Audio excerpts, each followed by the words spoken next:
Hey everybody, welcome back to another video. We are doing circuits and this Ohm's law today, looking at the relationship between voltage and current. So first, Georg Ohm, he was all in, man. He wanted to figure this out, and what he did is he described the relationship between volts, or the power, or the pressure of electricity to flow, and the current, which is the rate of flow, by completing circuits with his body. So he would grab onto two wires and kind of describe what happens. He knew the voltage and he would say, yeah, it kind of felt like it was flowing high or flowing low, or he said there's a high current, so the voltage is high. So he was nuts.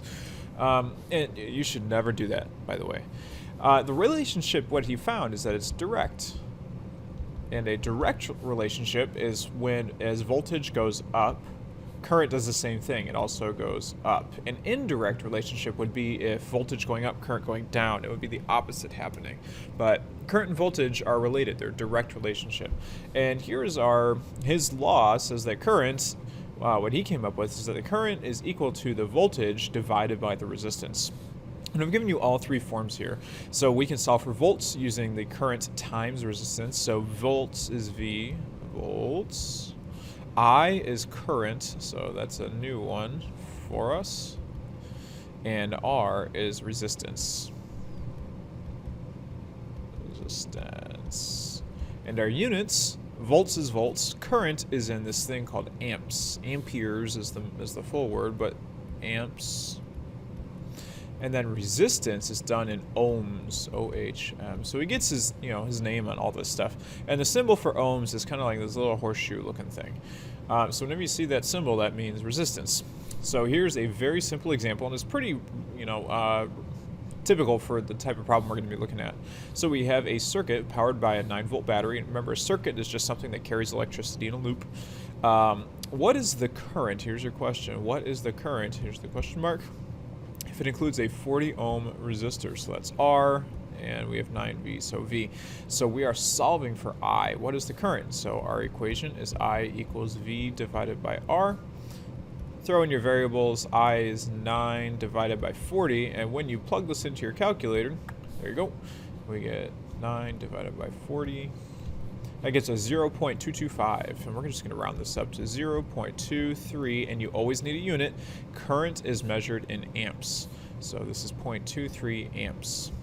Lowish voltage. Remember, a resistor resists the flow of electricity, so we could solve for this if there was 0 ohms of resistance, but for now there's always a little bit of resistance because as you take longer wires, it's harder for the electrons to get through, so there's always a little bit there. But this is how you would do it, and you would use any one of these other forms again to solve for volts. We just solved for currents and to solve for resistance there.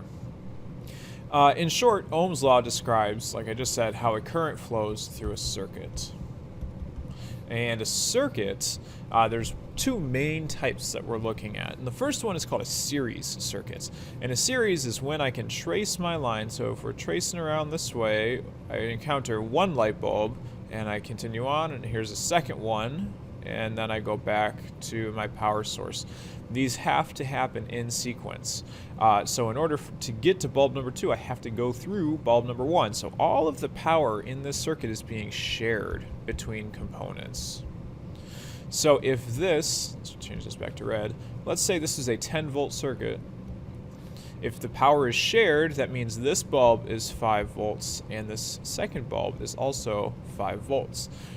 We take our total power in the circuit and divide it by the number of bulbs on the series, or in the series, or the resistors in series, whatever the component happens to be.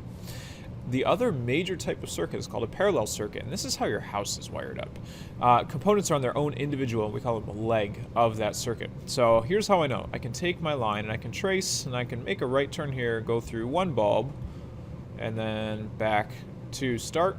Or I can trace, and I can go down and go through this bulb. Let's call these A and B instead of 1 and 2, because I think it'll make a little bit more sense. And then I can come back up and get to the start. I don't have to go through bulb B to light up A. I don't have to go through A to light up B. They're each on their own individual leg. And what that means is that each component gets power as if it were alone on the circuit. It doesn't have to share it with anything. So again, if this were a 10-volt circuit, Bulb A would get a full 10 volts because this is a circuit, and bulb B would get a full 10 volts as well because this acts as its own circuit. So power is not always shared. This is how your house is wired up. Home. Okay, and I know that because I can go turn on a light in your house and your oven doesn't turn on. It's not on, it may be on the same circuit, but it's not on the same leg like a series circuit is. So we can use Ohm's law to describe these circuit diagrams as well. Figure out how much power is flowing through different components, and that's what you're going to do today in your practice questions. So as always, if you have questions, you can shoot me a tweet at Bennett Science. You can drop a comment below in the video, or if I have you in class, you can always ask me in class.